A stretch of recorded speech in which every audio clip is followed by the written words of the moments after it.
Welcome to DPM 11। एक minute, pen की ink change कर लेते हैं। ठीक है। Two alloys are made up of gold and silver. दो अलॉय है, अलॉय ए अलॉय बी मान लेते हैं। किससे बना है? Gold and silver. Gold and silver से, ठीक है। The ratio of gold and silver in first alloy is 1:4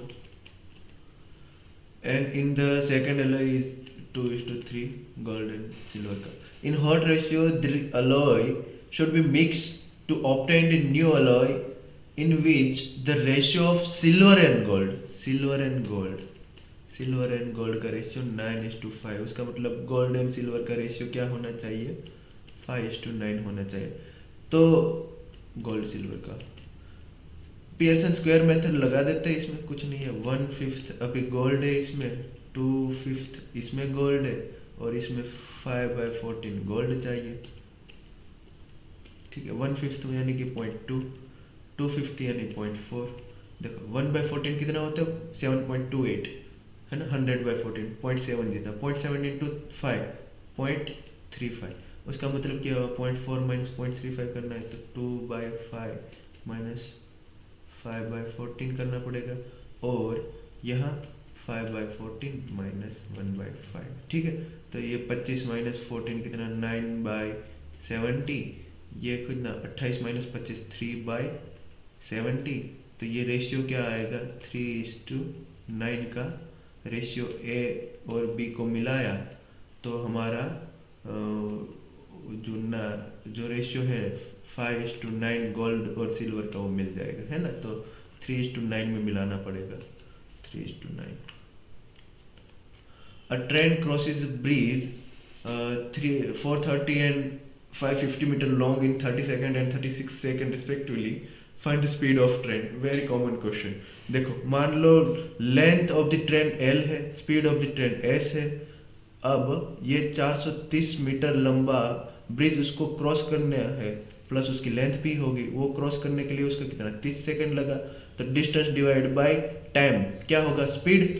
वही सेम स्पीड से चल रहा है तो 550 मीटर लॉन्ग का ब्रिज और उसकी लेंथ L क्रॉस करने के लिए उसका कितना? 36 सेकंड लगा। ठीक है। तो 6 इंटू 430 प्लस 6L, यह क्या होगा?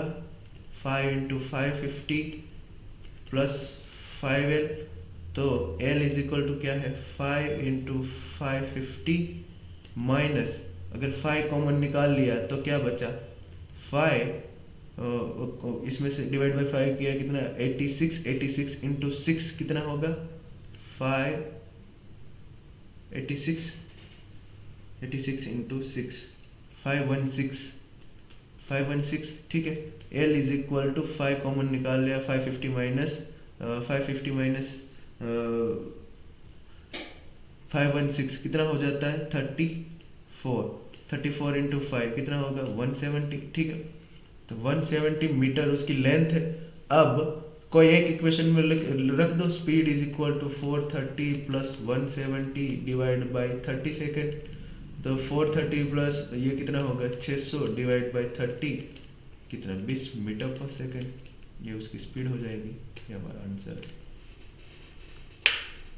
अगला, A and B can separately finish a piece of work in 20 and 15 days। यानी कि A, B 20 days, 15 days। ठीक है। एलसीएम कितना होगा? 60, यानी कि टोटल वर्क हम 60 मान के चल रहे हैं। They work together for 6 days। एक दिन में कितना? 3, एक दिन में कितना? 4। वर्क टुगेदर तो 7 काम करता है एक दिन में। 6 दिन काम किया तो 42 वर्क उसने कंप्लीट कर दिया। ठीक है। बचा है कितना? 60 माइनस 42 कितना बचा? 18 वर्क अभी बचा है कंप्लीट करने के लिए।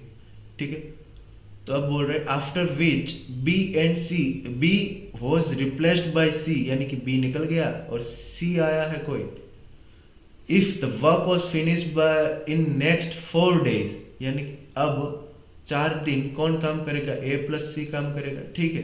Then the number of days in which 6 C alone could do the work. ठीक है। अब 4 दिन तक ए और सी को करना है तो 4 दिन, एक दिन में ए कितना? 3 करता है, 4 दिन में कितना? 12 कर देगा। तो 18 में से 12 वर्क ए ने कर दिया। वर्क कितना बचा? 6 बचा। और 4 दिन ने सी ने 4 दिन तक किया तो कितना 6 काम किया है, तो सी का पर डे का वर्क कितना हुआ 6/4 3/2 1.5, ठीक है। पर डे वो 1.5 काम करता है, ठीक है। टोटल वर्क कितना है 60 वर्क है, वो हर दिन 1.5 वर्क करे, ये 1.5 है तो यहाँ इंटू 10 किया तो ये 15 हो गया, 15 इंटू 4 तो टोटल कितना 40 डेज उसको लगता होगा टोटल वर्क कंप्लीट करने के लिए। ये हमारा आंसर, उसने वही पूछा है कि कितना दिन लगता है टोटल वर्क कंप्लीट करने के लिए। The population of Delhi was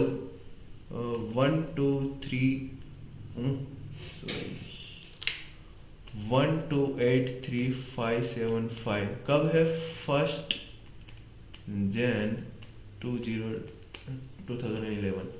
The growth rate of population was 10%, population growth rate 10% था लास्ट ईयर, ठीक है। 5% इन प्रायर ईयर्स, यानी कि लास्ट ईयर 10% था, लास्ट ईयर यानी कि 2010 से 2011 का ग्रोथ रेट कितना था 10%, ग्रोथ रेट प्लस 10%, ठीक है। अगले हर साल में कितना ग्रोथ रेट था 5%, ठीक है। बोल रहा है कि ओनली एक्सेप्शन 2009, यानी कि 2009 एक्सेप्शन है, when because of huge exodus there was a decline of 20% population, यानी कि इस टाइम पे 20% डिक्लाइन हुआ, ये नेगेटिव हुआ, बाकी हर बार 5% ग्रोथ रहता होता है। What was the population of on Jan 1 2005। मान लो कि January 1 2005 में x था, ये 2005 1 Jan की बात कर रहे हैं, ठीक है। एक साल, हर साल कितना 5% बढ़ता है, 5% बढ़ना यानी क्या हुआ 5% का मतलब क्या होता है 5/100 मतलब 1/20, ठीक है। 1/20 प्लस 1 तो मल्टीप्लाइंग फैक्टर कितना आया 21/20, इतना बड़ा होगा तो 21/20 बड़ा, ये क्या 2006 1 Jan, फिर 2007 1 Jan, 2008 1 Jan, फिर 2009 1 Jan, 2010 1 Jan और यहाँ से लेके 2011 1 Jan जिसका डाटा हमको दिया। तो 21/20 बढ़ा, ये भी 21/20 बढ़ेगा क्योंकि हर साल 5% बढ़ता है, ये भी 21/20 बढ़ेगा, ये भी 21/20 बढ़ेगा। लेकिन 2009 से 2010 उसने बोला 20% कम हुआ, उसका मतलब क्या हुआ 20% का मतलब क्या होता है 20% मतलब 1/5 होता है। अब एक में से 1/5 कम हुआ है तो ये क्या होगा 4/5, ये मल्टीप्लाइंग फैक्टर हमारा क्या है 4/5, ठीक है। फिर बोल रहा है कि 10% इंक्रीज हुआ, 10% इंक्रीज होना क्या हो 10/100 मतलब क्या होता है 1/10, मल्टीप्लाइंग फैक्टर इंक्रीज हो रहा है तो 1 + 1/10 तो ये कितना 11/10, तो ये हमारे मल्टीप्लाइंग फैक्टर कितना है 11/10 है, ठीक है। तो अब वो पूछ रहा है कि x की वैल्यू क्या होगी, क्योंकि x हमने मान के चले हैं कि मिटा देते हैं ये सब कुछ, x क्या लेके मान के चले कि x 2005 में वो था तो मल्टीप्लाइंग फैक्टर 21/20 1 2 3 4 बार आ रहा है तो उसकी पावर 4, फिर 4/5, फिर 11/10, ये सब मल्टीप्लाइंग फैक्टर है। और ये 2011 की पॉपुलेशन हो जाएगी जो हमको दे दिया है 1283575, ठीक है। तो x ये सब का इससे डिवीजन कर देंगे 1283575 डिवाइड बाय 4/5 11/10 21/20/4। अगर ये कैलकुलेशन किया हमने तो वो आ रहा है 1,200,000, ये होगी पॉपुलेशन, ठीक है। मल्टीप्लाइंग फैक्टर का कंसेप्ट समझना है यहाँ, फिर सब आसानी से हो जाएगा, कैलकुलेशन भी आसानी से हो जाएगा, ठीक है। मिलते during Navratri every devotee offers fruit to orphans, ठीक है। Every orphan received banana orange and mango, banana orange mango 3:2:7 में, ठीक है। The weight of mango is 24 gram. इसका एक मैंगो का वेट कितना है? 24 ग्राम है। ठीक है, ठीक है। The weight of banana and orange, banana और ऑरेंज की वेट का रेशियो 4:5 यानी कि 4:5 है। The weight of N orange, ये ऑरेंज का वेट 150 ग्राम है। तो ये कितना हुआ? 5 से डिवाइड किया तो 30, यानी कि 30 मल्टीप्लाइंग फैक्टर है, तो 30 इंटू 4 कितना? 120 ग्राम होगा किसका? बनाना का। तो बनाना का वेट 120 ग्राम है, तो इसका 150 ग्राम है। ठीक है। Find the ratio of all fruits in terms of weight that orphan gets. तो वेट का रेशियो देखना है, वेट का रेशियो किसका? बनाना, ऑरेंज और मैंगो का। ठीक है, तो क्या करेंगे? तीन मान लेते हैं, 3 बनाना 120 ग्राम का एक बनाना, तो उसका वेट कितना है? 3 into 120 is to 2 into 150 is to 7 into 24।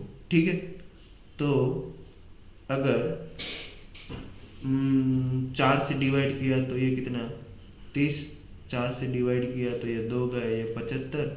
4 से डिवाइड किया ये 6। अभी कुछ कॉमन है? हाँ, 3 कॉमन है ना।